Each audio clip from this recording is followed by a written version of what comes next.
என்ன பெத்தார்களா?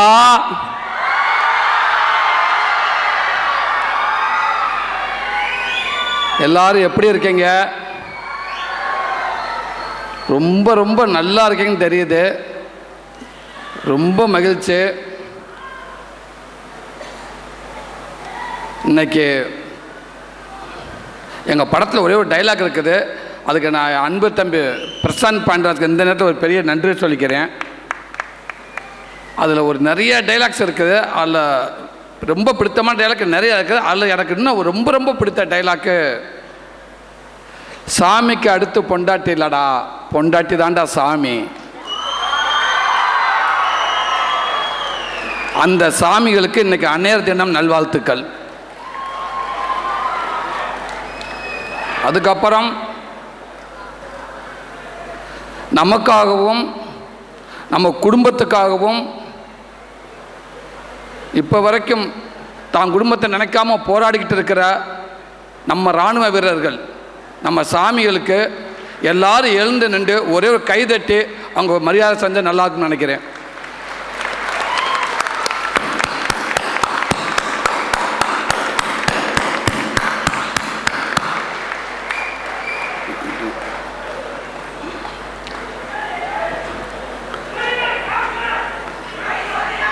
Love you தம்பி, love you தம்பி. ரொம்ப மகிழ்ச்சியாக இருக்கேன். அதாவது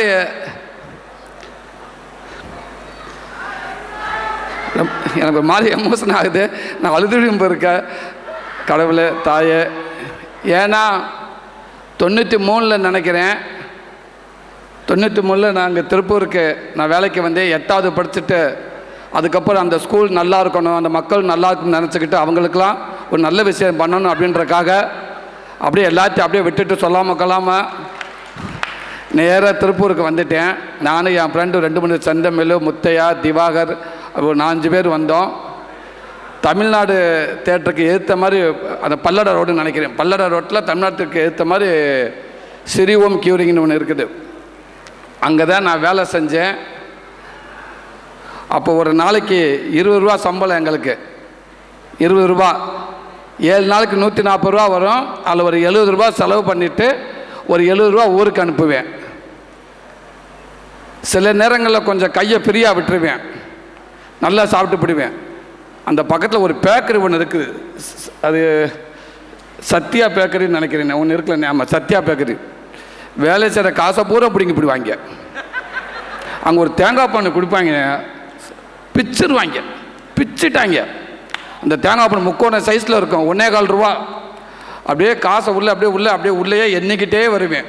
ஒரு தேங்காய் பண்ணு சாப்பிட்டோம்னா ஓகே, ஒரு டீ 1.25 இது 2 கிட்ட வருவேன். வந்தோடனே சரி வேண்டாம் எதுக்கு அப்படின்னு ஒரு டீயை மட்டும் குடிச்சிட்டு போயிடும், கலப்பு டீயை குடிச்சிருவேன். குடிச்சிட்டு அந்த படியில் இறங்க முடியாது, கூட அந்த முத்தியை அடுத்து அமிக்கிட்டு இருப்பேன் வாயில். அவன் திண்டுக்கிட்டு இருப்பான், டே நீ சாப்பிட்டாடா? இல்லைடா, எப்படி இப்போ சாப்பிடுவோம், அப்புறம் 3 மணிக்கு சாப்பிடுவோம், அப்புறம் நைட்டு வருவோம், ஒரு 3-4 ரூபா போயிரும்டா, வேணாம்டா, அப்புறம் வீட்டுக்கு அனுப்ப இடிக்கும், வேணாம்டுவேன். சரி வாடான்னு போயிடுவேன். போக அந்த ஸ்மெல்லு விடாதுங்க. இவன் என்ன பண்ணுவேன், இவன் அங்கேயே திண்டு தொலைச்சிட்டா பரவாயில்ல, அதை திண்டுக்கிட்டே என் கூட வருவாங்க அப்படியே வரைக்கும். இப்போ எனக்கு நான் வேகமாக நடக்க ஆரம்பிச்சிருவேன். எனக்கு அந்த ஸ்மெல் இழுக்கு, நீ வாங்கடாட்டு விறுவிறுன்னு முன்னாடி போவேன். கம்பெனிக்கிட்ட கால் வைக்கிற போகிறப்ப கடைசியாக குடிச்சிட்டு ஏப்பப்படுவேன். அப்படியே திரும்புவேன், நீ அந்த வந்துடுறேன்டா. திருன்னு ஓடியாந்து அந்த டேபிளில் உட்காந்து 2 தேங்காய் பண்ணை வாங்கி விடுறா பார்த்துக்கலான்டா. 2 தேங்காய் பண்ணை வாங்கி ஒரு ஃபுல் கட்டிட்டு தான் திருப்பி நான் உள்ளே போவேன். அந்த தேங்காய் பண்ணை வந்து அவ்வளோ டேஸ்ட்டாக இருக்கும், அவ்வளோ கஷ்டப்பட்டிருக்கோம். வேலைகள் இருந்தால் இன்றைக்கி நல்லா இருக்காங்க. எல்லாருமே கஷ்டப்படாமல் யாரும் வந்ததே இல்லை. அந்த ஸ்ரீ ஓம் கிங்கில் அவ்வளோ வேலை பார்த்துருக்கோம். அந்த முதலாளிகள் பேர் வந்து கோவிந்த் அண்ணன் ஒருத்தர் இருந்தாங்க, செல்வண்ணே, பாலு அண்ணன், மொத்தம் 3 பேர் தான் அந்த அந்த முதலாளி. நல்ல மனிதர்கள், நல்லா பார்த்துக்குருவாங்க, எங்களுக்கு எந்த குறையும் வைக்க மாட்டாங்க, அப்படி பார்த்துக்கிட்டாங்க. அப்போ ஒரு கஷ்டப்படுற காலகட்டத்தில் என் லைஃப்பு ஃபஸ்ட்டு நான் வேலை ஆரம்பித்தது திருப்பூர் தான். இன்றைக்கி என் வாழ்க்கை நான் ஆரம்பித்தது படிக்காட்டாலும் பரவாயில்ல அப்படின்னு சொல்லி ஃபஸ்ட்டு எனக்கு ஒரு வாழ்க்கையை கற்றுக் கொடுத்தது, இப்படி தாண்ட வாழ்க்கை இருக்கும் அப்படி கற்றுக் கொடுத்தது திருப்பூர். இந்த மண்ணு தான் எனக்கு ஒரு போதிய மரமாக நான் நினைக்கிறேன். திருப்பூரில் வந்தால் ஒரு ஊரில் அப்படி தான். பாம்பே போனால் ஹிந்தி கற்றுக்கலாம்னு சொல்லுவாங்க, பெங்காலி போனால் அது ஒன்று கற்றுக்கலாம்னு சொல்லுவாங்க, கர்நாடகா போனால் அது கற்றுக்கலாம்னு சொல்லுவாங்க, கர்நாடக பாஷை, கேரளா போனால் ஒரு பாஷை கற்றுக்கலாம்னு சொல்லுவாங்க. எல்லா ஸ்டேட்டுக்கும் போனால் கற்றுக்கலாம். ஆனால் ஒரே ஸ்டேட்டில் எல்லா பாஷையும் கற்றுக்கிறதுன்னா திருப்பூர் மட்டும்தான். 10 நாள் இருந்தாங்கன்னா போதும், கொத்தனார்லேருந்து கோடிஸ் வரைக்கும் எல்லா லாங்குவேஜ் பேசுவேன். நான் எவ்வளோ பெரிய ஆள் கோடிஸ் வரை நீ கொத்தனார் இருந்துட்டு போ எல்லா லாங்குவேஜ் தான் பேசுவேன். எல்லா லாங்குவேஜ் பேசுவாங்க. சொல்லுவாங்க, திருப்பூரில் ஒருத்தன் போய் வாழ முடியாதவன் இந்த உலகத்தில் எங்கேயும் வாழ முடியாது.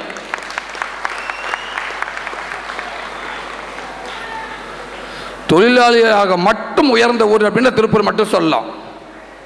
தன்னைத்தானே செதுக்கிட்ட எல்லாரும் வேலை செஞ்சு அதுக்கப்புறம் அவனுக்கு வேலை கொடுத்து, அதுக்கப்புறம் அவன் வேலை கொடுத்து, அவர் மேலே ஒரு ஸ்டேஜ் போய் அவர் ஓனர் ஆகி, அப்போ அவர் ஓனர் ஆகி, இப்படி ஒரு லேபர் இன்னைக்கு முதலாளி ஆகி இன்னைக்கு திருப்பூரில், ஏன் இந்தியாவில் இன்னைக்கு ஒரு பயங்கரமான ஏற்றுமதி போயிட்டு இருக்க ஒரு ஸ்டேட்டில் ஒரு மாவட்டம்னா கண்டிப்பாக திருப்பூர் மாவட்டம் தவிர்க்கவே முடியாது. உலகத்தில் எந்த நாட்டில் இருக்க கூட நம்ம துணியை போடுறான். இங்கே நம்ம பங்காளி கோபால் தச்ச பணியனாக தான் இருக்கும், இல்லை நம்ம மாப்பிள்ளை சந்திரசேகர் தச்ச பணியனாக இருக்கும். அப்பேற்பட்ட இந்த திருப்பூரில் நான் வேலை செஞ்சு இன்றைக்கி நாங்கள் வந்து நான் போய் சென்னையில் போய் பல வேலைகள் கஷ்டப்பட்டு பல வேலைகள் பார்த்து அப்படி வந்து ஒரு கதையை நான் வந்து இன்றைக்கி இந்த இடத்துல ஒரு ப்ரீ ரிலீஸ் நடக்குது பாருங்கள்.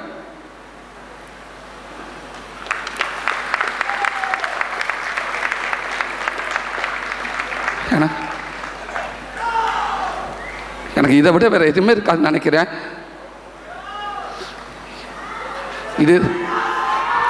இதுதான் எனக்கு நான் பட்ட கஷ்டத்துக்கு என்னை கொண்டு வந்து இந்த இடத்துல வச்சிருக்குண்டா. இதை விட எனக்கு மரியாதை எங்கேயுமே கிடைக்காதுங்க.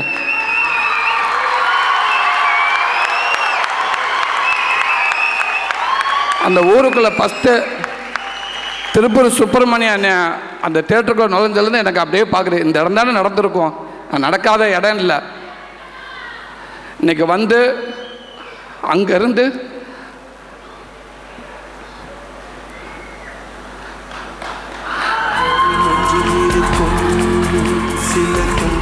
இல்லை அங்கேருந்து என்னை நடந்து வந்து நாங்கள் வர்றப்ப சிவப்பு கம்பளை விரிச்சு என்னை கூட்டிகிட்டு வந்த மாதிரி இருந்துச்சு அத்தனை பேரும்.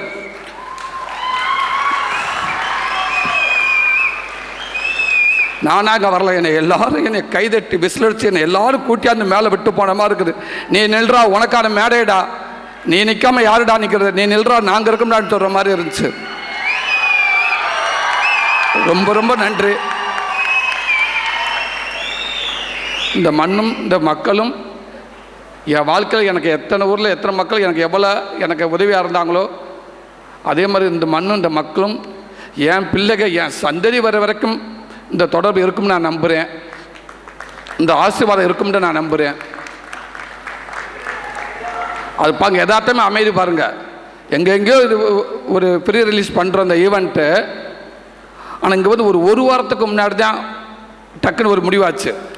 அப்போ அன்பு தம்பி எல்லாரும் சொல்கிற மாதிரி உதயசங்கர் மிகப்பெரிய ஒரு உத்தியத்தில் இருக்காப்புல, மிகப்பெரிய ஒரு இடத்துல இருக்கார். அவர் ஒரு உயரத்தில் அப்படி ஒரு போஸ்டிங்கில் இருக்கார். எனக்கு அதை சொல்லாமல் வேணான்னு கூட தெரியலை. அப்படி ஒரு போஸ்டிங்கில் இருந்துக்கிட்டு நாட்டில் எல்லாத்துக்கும் தெரியும், நம்ம தமிழ்நாடு மட்டும் இல்லை எல்லாத்துக்கும் தெரிஞ்ச ஒரு போஸ்டிங்கில் இருக்கார் அந்த தம்பி. அந்த தம்பி இல்லை, என் தம்பி எனக்காக இந்த படம் உறவுகள் சார்ந்த படத்தை கொண்டு சேர்க்கணுன்றக்காக ஒரு 10 நாளாக அவன் தூங்கவே இல்லை. அவ்வளோ வேலை செஞ்சுட்டான் மனுஷன். அவ்வளோ என்னது, எல்லா காலேஜ் ஓனரும் அவ்வளோ க்ளோஸ் ஃப்ரெண்டாக இருக்காங்க, அவ்வளோ க்ளோஸ் ஃப்ரெண்டாக. அத்தனை எப்படி தம்பி இவ்வளோ பேர்த்த சம்பாரிச்சிங்க? ஒன்றுமே அவன் அன்பு தான், அவன் அன்பால் மட்டும்தான் அவ்வளோ பேர்த்த சம்பாரிச்சிருக்காங்க. அப்படி கோயம்புத்தூருக்கு வந்தப்போ திடீர்னு கேட்டப்ப இந்த நிஃப்ட் இந்த டீம் இந்த காலேஜ் உறுப்பினர்கள் அண்ணன்களை கேட்டப்ப உடனே ஓகே சொல்லிட்டாங்க. ஒரு வருடத்துக்கு நினைக்கிறேன், வாங்க உங்களுக்கு பண்ணாமல் யாருக்கு பண்ண போகிறோம், நம்ம ஊருக்கு வாங்க, நம்ம மக்களை சந்திங்க அதுக்கு நான் என்ன வேணுமோ பண்ணித்தரோம் அப்படின்ட்டு சொல்லி உடனே ஏற்பாடு பண்ணாங்க. இப்படி ஒரு வாய்ப்பை கொடுத்த அந்த அன்பு உள்ளங்கள் ராஜா சண்முக அண்ணன், மோகன் சார், மறக்கவே மாட்டேன் சார். நான் இந்த படத்தை தாண்டல சார், இந்த படத்தை விட்டுறங்க சார், இந்த படத்தை மீறி என்னை கொண்டாந்து இப்போ இங்கே நிற்கிறதுக்கான ஒரு வாய்ப்பு அமைந்துச்சுல சார், ரொம்ப ரொம்ப நன்றிங்க சார். அதை விட இன்னும் ஒரு சிறந்த விஷயம், இன்னைக்கு ஒட்டுமொத்தமாக தமிழ்நாடு ஒட்டுமொத்த சினிமா அப்படின்டா தமிழ்நாடு தியேட்டர்கள் சங்க தலைவர், சினிமா அப்படின்றாலும் திருப்பூர் சுப்பிரமணியனை தவிர்த்து சினிமா பேசவே முடியாது. அவருக்கு எல்லாமே தெரியும். அவர் ஒரு லைப்ரரி 10 நிமிஷம் உட்காந்துட்டு போனால் ஒரு சினிமா ஒருத்தர் எடுக்கும் நினச்ச வரவன் இல்லை வேண்டாம் யோசிப்போம், எடுக்க வேணாம் நினச்சவன் இல்லை சரியாக எடுக்கலாம், இல்லை பணம் இப்படி போட்டால் அந்த பணம் வரும், இப்படி போனால் அந்த பணம் வராது. ஒரு சினிமாவை பிரித்து மேய்ச்சிடுவார். அவ்வளோக்கு அவர் இன்றைக்கி சூப்பர் ஸ்டார்லேருந்து எல்லாருமே வந்து ஒரு அப்பப்போ அவருடைய இன்டர்வியூவாக இருக்கட்டும் எதுவாக இருக்கட்டும் அவருடைய பதிவை உடனே அதை பார்க்க தோணும். அவர் என்ன சொல்லியிருக்காரு, இன்றைக்கி திருப்பூர் சுப்பிரமணியன் என்ன சொல்லியிருக்காரு, அப்படி ஒரு மிகப்பெரிய மனிதர் சினிமாவை நேசிக்கிறாரு. அன்புத்த முத்துக்குமார் சொல்கிற மாதிரி சினிமாவை நேசிக்கலைங்க, அந்த ஸ்ட்ரெயிட் ஃபார்வர்டு. மகேஷ் நண்பர் சொன்ன மாதிரி ஸ்ட்ரெயிட் ஃபார்வர்டு, எதுவாக இருந்தாலும் பட்டுன்னு சொல்லிடுவார். அவர் இன்டர்வியூ பார்க்குறப்ப கொஞ்சம் பயமாகவும் இருக்கும், ஐயோ என்ன சொல்ல போகிறாரு தெரியல, யாரை சொல்ல போகிறாரு தெரியல, எந்த துறையை சொல்ல போகிறாரு யோசிக்கவே மாட்டார். அப்போதான் ஒரு இன்டர்வியூ பார்த்தேன், எப்படி சார் அப்படி பேசுகிறீங்க அப்படின்னு இருக்கிறப்ப, எங்கள் உண்மையை பேசுறதுக்கு எதுவுமே நான் யோசிக்க தேவையில்லைங்க, நான் உண்மையை பேசுகிறேன், எனக்கு என்னங்க வந்துருச்சு, இது தாங்க நிலவரம், இது யாருங்க ஏங்க புரிஞ்சுக்கிற மாட்டேன்றாங்க, நாளைக்கு நானாக இருந்தாலும் அதாங்க அப்படின்னு சொல்லுவார். அவர் அண்ணன் அதை தாண்டி வாக்கிங் அண்ட் வாங்கிங் கிளப்புன்ற ஆரம்பித்து அது மூலமாக நிறைய மாணவர்களுக்கு கல்விக்கு உதவி செய்கிறாங்க. அதை எல்லாமே நான் கேள்விப்பட்டிருக்கேன். அவ்வளோ கல்விக்கு உதவி செய்கிறாங்க. இன்னும் கிராமத்தில் இருக்கிற பாப்பா கேர்ள்ஸ் பசங்க எல்லாத்துக்கும் ஒரு கபடி விழாவுக்கும் பெரிய வீரர்களை உருவாக்குறதுக்கு அவங்க அவ்வளோ மெனக்கெட்டுக்கிட்டு இருக்காங்க. நிறையா உதவிகள் பண்ணிக்கிட்டு இருக்காங்க. நான் எல்லாத்தையும் கேள்விப்பட்டேனே. இந்த நல்ல மனசுக்கு நீங்கள் எப்போவுமே நல்லா இருக்கணும்னே, இதை தொடர்ந்து நீங்கள் பண்ணிக்கிட்டே இருக்கணும்னே. அது அண்ணன் மட்டும் இல்லை, அண்ணனோட டீம் நிறையா பேர் சேர்ந்து இதை தொடர்ந்து பண்ணிக்கிட்டே இருக்காங்க. ரொம்ப ரொம்ப நன்றிண்ணே. நீங்கள் அண்ணங்க அடுத்து அவர் அண்ணன் ராஜ சிதம்பரம் அண்ணன், அவரும் பாருங்க, அவரும் இந்த படத்தை வாங்கியிருக்காரு. இந்த படம் ஆரம்பித்த 2.5 மாதத்துக்கு முன்னாடி அப்போ தான் எடுத்திருக்கோம். ஒரு 20 நிமிஷம் தான் அந்த ஃபுட்டேஜ் எடுத்திருக்கோம், அவ்வளோதான் இருக்கும். 20 நிமிஷம் 15 நிமிஷம் மாதிரி அதை எடிட் பண்ணி ப்ரொடியூசர் காட்டுறாரு அவர்கிட்ட. இன்றைக்கி ஒரு படம் பல கோடி போட்டாலும் அதை எடுத்து முடித்து ரிலீஸ் ஆகிற வரைக்கும் அது உண்மைக்கு சொல்லி அது மாதிரி ஒரு வேதனை உலகத்தில் யாருக்குமே கிடைக்காது. நம்ம சினிமான்னு அசால்ட்டாக சொல்கிறோம். எப்படி ஒரு குழந்தைய, ஒரு கணவனை, ஒரு அக்காவோ, ஒரு தங்கச்சியை வந்து ஒரு ஹாஸ்பிட்டலுக்கு எமர்ஜென்சி வார்டுக்கு உள்ளே இருக்கிறப்போ ஒரு குடும்பமே கும்பிடாத சாமியை வேண்டிக்கிட்டு நிற்கிறோமோ அதுதாங்க சினிமா, அதுதான் சினிமா. அந்த சினிமா ரிலீஸ் ஆகிற அன்னைக்கு பணம் போட்டவன், வட்டிக்கு வாங்கினவன், 4 கோடி 10 கோடி 20 கோடி வட்டிக்கு வாங்கின மனுஷன் அந்த படத்தை எடுத்துட்டு அந்த மொதல் ஷோ உங்ககிட்ட இருந்து வருது பார்த்தீங்களா, அவன் எவ்வளோ பெரிய ஆளாக கிட்ட 50 கோடி 1000 கோடியாக இருந்தாலும் அந்த மொதல் ஷோ தான் ஆப்ரேஷன் தியேட்டர். அங்கே டாக்டர் மட்டும் ஒரு ஆளாக வருவார், இங்கே 1500 டாக்டர் வருவாங்க தியேட்டரை விட்டு வெளியில். அப்படியே பதட்டத்தோட உச்சமாக இருக்குமுங்க. அப்படி வந்து படம் நல்லா இருக்குங்க பார்க்கலாங்க சூப்பர் அப்படின்னு சொன்னப்ப அந்த குடும்பம், அவர் வீட்டில் அவர் மனைவியிலேருந்து குழந்தை எல்லாமே விளக்கேற்றிட்டு இருப்பாங்க சாமிக்கு. கடவுளே, இந்த குடும்பமே அந்த டிவியை பார்க்குங்க, இன்னைக்கு செல்லை பார்க்குதுங்க, அந்த பணம் போட்ட குடும்பமே பார்க்குது, ஐயோ எப்படின்னு அவ்வளோ கடினமான ஒரு இதுங்க. அப்படி இருக்கப்ப அந்த 20 நிமிஷம் ஃபுட்டேஜை பார்த்த உடனே மிகப்பெரிய ஒரு தொகையை கொடுத்து படத்தை வாங்கிட்டார். 20 நிமிஷம் படம் பார்த்தாரு, இந்த படத்தை வாங்கிட்டார். அது அண்ணே உங்கள் நம்பிக்கை மிகப்பெரிய நம்பிக்கை அண்ணே. அவர் தொட்டதெல்லாம் ராசிங்கிற மாதிரி சமீபத்தில் அவர் வாங்கியிருக்க அத்தனை படங்கள் எல்லாமே வெற்றி தான். ரொம்ப ரொம்ப நன்றிங்கண்ணே. அப்போ திருப்பூர் சுப்பிரமணிய அண்ணே இருக்காங்க, இங்கே எதாட்டமே நடந்தது. அவர் அண்ணே இருக்கார், சிதம்பரம் அண்ணே இருக்கார். இங்கிட்டு நம்ம டைரக்டர் ரவிக்குமார், அவர் அன்பத்தை முத்துக்குமார் சொல்லும்போது ஒரு சயின்ஸையும் எமோஷனலையும் ஒன்றா மிக்ஸ் பண்ணி நமக்கு அப்படி ஒரு படத்தை கொடுத்த ஒரு மனுஷன். எனக்கு ரொம்ப பிடிச்ச இயக்குநர்களில் ரவிக்குமார் சார் ரொம்ப பிடிக்கும், ரொம்ப பிடிக்கும். இந்த படம் டைரக்டர் பார்த்துருக்கலாம், எடுத்த வரைக்கும் நான் பார்த்துருப்பேன், அவ்வளோதான் கேமராமேன் பார்த்துருக்கலாம். அதுக்கப்புறம் ஒரு 20 நாளுக்கு முன்னாடி அந்த படத்தை நான் அவர்கிட்ட போட்டு காட்டிட்டேன். நான் அவர் படத்தில் நடிக்கவே இல்லை, ஆனால் எனக்கு ரொம்ப பிடிக்கும் அவரை. அவர் ரொம்ப நேர்மையான மனுஷன், கரெக்டாக பேசக்கூடியவர். அவரை கூப்பிட்டு இந்த படத்தை நீங்கள் பாருங்கள், ஏதாவது இதை சரி பண்ணணுமான்னு கேட்டேன். அந்த படத்தை பார்த்துட்டு அவர் அப்படி ஒரு ஸ்லாய்ஸை சொல்லிட்டு போயிட்டார். படத்தை நடித்தவங்களும் சரி, எடுத்தவரையும் சரி, படத்தை இயக்குனரையும் அவ்வளோ சொல்லிட்டு போயிட்டார். அப்போவே எனக்குலாம் பாதி ஒரு வெயிட் குறைஞ்சிருச்சு. பரவாயில்ல, இந்த மனுஷன் அவ்வளோ ஈஸியாக சொல்ல மாட்டார் மனுஷன் அப்படின்ட்டு கரெக்டாக சொல்லக்கூடிய ஆள். ரொம்ப ரொம்ப நன்றிங்க பிரதர். ஸோ எதுக்கு சொல்ல வந்தீங்கன்னா, இவரும் திருப்பூர், அண்ணன் சினிமாவின் இன்னைக்கு மிகப்பெரிய ஒரு அவரும் திருப்பூர், அண்ணனும் சிதம்பரம் அண்ணனும் திருப்பூர், நானும் திருப்பூரில் வேலை செஞ்சுருக்கேன். இது இந்த விளக்கு மேலே ஆணையாசரி எதிர்பார்க்கவே இல்லை. எல்லாமே ஒரு விதத்தில் வந்து இந்த திருப்பூர் வந்து கனெக்ட் பண்ணி வச்சு வருங்க. அப்போ இந்த மண்ணை எல்லாத்தையும் இல்லை, என்னை நம்புங்கடா, முடிஞ்ச அளவுக்கு நம்புங்க, உழைப்பை போடுங்க, உன்னை வாழ வைக்கிறோம்டா அப்படின்னு சரியான ஒரு வார்த்தையாக இந்த மண்ணுக்கு பொருந்தும் நினைக்கிறேன். ரொம்ப ரொம்ப நன்றிங்க பிரதர், உங்களுக்கும் ரொம்ப நன்றி. ஐஸுக்கு ரொம்ப நன்றி. இன்றைக்கி இருக்க ஹீரோயினிகள் வந்து பற்றி ஐஸுன்னு சொன்னோன்னே இவ்வளோ பேர் கத்துறாங்க பார்த்தீங்களா. அதுக்கு முன்னாடி முத்து சொன்னாப்புல, அது என்னமோ தெரியலண்ணே, ஐசு எல்லாத்துக்கும் ஒரு பாட்டு போட்டாங்க, ஐஸ்வரப்பை மட்டும் 5 பாட்டு போட்டாங்க அப்படின்னு சொன்னாப்புல அன்பு தம்பி முத்துக்குமரன். நல்ல விஷயம் தான். ஆனால் தம்பி எல்லாரும் வரப்போ அங்கே கைதட்டினாங்க, தம்பி நல்ல விசில் எடுத்தாங்க அன்பு தம்பிங்க தங்கச்சிங்க. ஆனால் ஐசு வந்தப்போ ஒரே மனுஷன் அத்தனை பேருக்கு ஈக்குவலாக ஒருத்தர் விசில் அடித்தான்.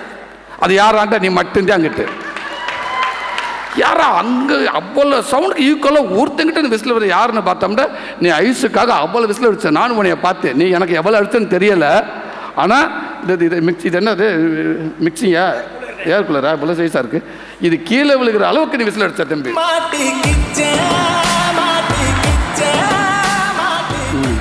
அப்படி பரவாயில்ல, நல்ல விஷயம் தான் தம்பி என்ன. ஸோ அப்படி ஒரு ஹீரோயினி இந்த கதையை சொன்னோன்னு நான் டேரக்டர் கேட்டேன், ஹீரோயினி கதை சொல்லியாச்சு என்ன சொன்னாங்க, ஆனால் கதை கேட்ட இந்த கதையை நான் பண்ணுறேன்னு சொல்லிட்டாங்க அப்படின்ட்டு. உண்மைக்கு இன்றைக்கெலாம் ஒரு ஹீரோயினி கிட்ட கதை சொல்லி இல்லை ஓகே பண்ணல சாதாரண விஷயம் இல்லைங்க. ஏன்னா பாதி பேர் இந்தியில் இருக்காங்க, இங்கிட்ட நம்மளால் போய் உட்காந்து கதை சொல்கிறப்போ அவ்வளோதான். அது ஒரு 10 நிமிஷத்துக்கு மேலேயே சரி பேசாமல் என்கிட்ட யாராவது வர வச்சுருவோமா ஹிந்தி தெரிஞ்சவங்கள. ஏன்னா ஒவ்வொரு லாங்குவேஜும் ஒவ்வொரு ஹீரோயினி இருக்காங்க. சில பேருக்கு தமிழ் தெரியாது, அப்போ அவங்க கதை சொல்ல புரியுற கஷ்டம். சில பேருக்கு இங்கிலீஷ் தெரியும்.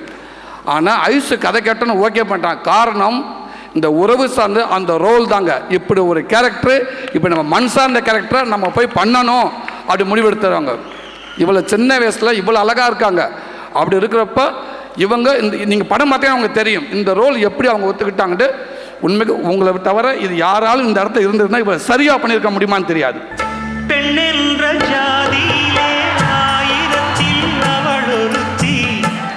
தம்பி டிஜே, நீ ஒரு ஆள் போதும், உன்னை போகிற இடம்லாம் கூட்டிகிட்டு போகலான்டா. அவ்வளோ சூப்பராக நடிச்சிருக்காங்க. அந்த கதை கேட்டதா. அதே மாதிரி ஒருவன் அண்ணே பொதுவாக நம்ம நடித்து முடிச்சுட்டு நான் நடித்த சீனை தான் போய் நான் ரூமுக்கு போனதுக்கப்புறம் வீட்டுக்கு போனதுக்கப்புறம் ஃபோன் பண்ணி டேரக்டர்கிட்ட கேட்பான், எப்படி வந்திருக்கு, நல்லா வந்திருக்கா அப்படின்னு எல்லாரும் கேட்பாங்க. ஏன்னா தான் நடித்த சீன் நல்லா வரணும்ண்டு. ஆனால் ஐஸ் என்ன பண்ணுவாங்கன்னா அவங்க நடித்த சீன் மற்ற சீன் அந்த படத்தில் முக்கியமான சீன்லாம் இருக்குங்களா, அதை இன்றைக்கி எடுக்கிறீங்களா, ஆமாம் எடுத்தாச்சு. அப்படியே டேரக்டர் சார் என்ன பண்ணுறப்ப ஃப்ரீயாக இருக்காரு, ஓகே நான் அவருக்கு ஃபோன் பண்ணுறேன் அப்படின்னு டேரக்டர் ஃபோன் பண்ணி, சார் இந்த சீன் நல்லா வந்துருச்சா, நல்லா எடுத்தாச்சா, அந்த பாட்டி நல்லா நடிச்சிட்டாங்களா, எல்லாமே நல்லா நடிச்சாங்களா, ஓகே சார். என்னடா இந்த பொண்ணு நடிக்கையில் அந்த சீன் அவ்வளோ விசாரிக்குது. என்னன்னா எல்லாரும் நடித்த அந்த படம் நல்லா இருந்தால் மட்டும்தான் தான் நடித்தது நல்லா வரும். நம்ம மட்டும் நல்லா நடித்தா பத்தாது. இப்படி ஒரு அளவு கடந்த ஒரு சினிமாவை நேசிக்கிற ஒரு ஹீரோயினியை நான் மாமல்லில் பார்த்தேன். நன்றி ஐஸு. சீக்கிரத்தில் மட்டும் என் அன்பு நண்பர் மகேஷ், எல்லாத்துக்கும் தெரியும், உலக அறிஞ்ச மனுஷன். மகேஷை தெரியாதவங்க யாருமே இருக்க முடியாது.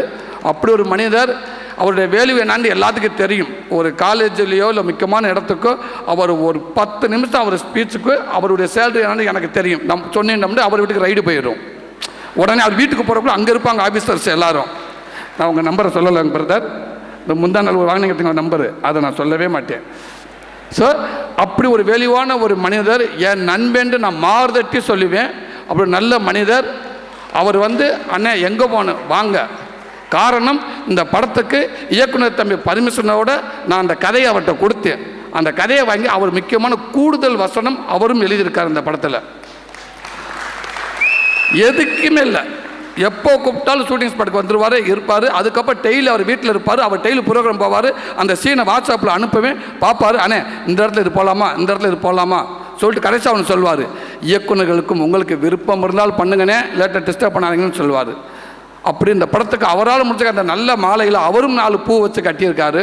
அப்படி ஒரு மனிதர் எனக்காக எப்போ வேணாலும் வர மனிதர். நான் வாக்கிங் போகிறப்ப நான் எங்கள் காலேஜ், எமக்கும் காலேஜுக்கு ரொம்ப தூரம், நமக்கும் ஸ்கூலுக்கு ரொம்ப தூரம் காலேஜ், எந்த ஃபங்க்ஷன் கூப்பிட்டாலும் அப்படி காலை தூக்கி விட்டு கிளம்புவேன். ஆனால் இந்த காலேஜ் கூப்பிட்டாங்கன்னா அப்படியே டவுன் ஆயிடுவேன். போச்சே, படிக்கிற இடத்துக்கு நமக்கு என்ன வேலை, மாணவர்கள் ஸ்டூடெண்ட்ஸ் என்னத்தையாவது கேள்வி கேட்டாங்கன்னா போச்சு, என்ன பாடம் சொல்லுவேன்.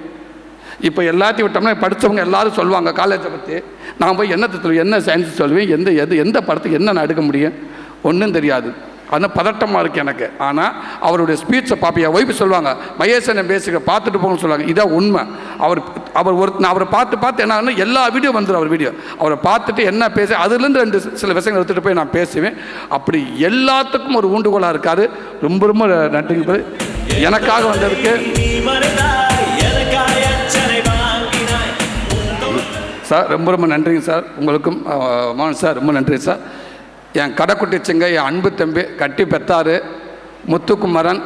ஒரு போட்டியில் ஒருத்தர் கலந்துக்கிட்டாண்டா, ஒரு 10 பேர் கலந்துக்கிட்டாண்டா, இல்லை 10 கிரிக்கெட் டீம் நடக்கிறதா, இல்லை 10 ஃபுட்பால் டீம் இருக்குன்னா, இல்லை ஓட்ட பந்தயத்துக்கு ஒரு 10 பேர் கலந்துக்கிறான்னா யார் வெற்றின்னு எப்படின்னு சொல்ல முடியும்? சொல்லவே முடியாது. ஐபிஎல் எந்த டீம் ஜெயிக்குன்னு நம்மளால் இப்போதைக்கு சொல்லவே முடியாது. 10 பேர் ஒரு ஓட்டப்பந்தயத்தில் போகுதுன்னா அதில் எவன் ஜெயிப்பான்னு சொல்லவே முடியாது. இப்போ எதுவுமே கடைசியில் தான், லாஸ்ட் வினாடியில் தான் ஒருத்தன் ஜெயிப்பான்ட்டு நமக்கு தெரியும். ஆனால் ஒரு போட்டியில், ஒரு பிக் பாஸ்ன்ற ஒரு போட்டியில் ஆரம்பித்து 2வது நாளே தெரிஞ்சிச்சுங்க இவன் தாங்க ஜெயிப்பான்னு. 2வது நாள் தெரிஞ்சு 108 நாளுக்கு அப்புறம் ஒருத்தர் வாங்க போகிற கப்பை சொல்லிட்டாங்கங்க. 2வது நாள் 3வது இவன் தாங்க ஜெயிப்பான். இவன் பயங்கரமாக பேசுகிறாங்க, அறிவாளியாக பேசுகிறாங்க, பயங்கரமாக உறவுகளை குடும்பத்தை நேசி, இவன் தாங்க ஜெயிப்பான். அது எப்படிங்க இப்போ தாங்க ஆரம்பிச்சிருக்கேன், என்ன ஒன்றா நடக்க, எப்பேற்பட்ட ஆளையும் நம்மளால் உடச்சிருவாங்க அங்கே உள்ள அப்படின்னு இல்லை பாருங்கண்டு. அதே மாதிரி வார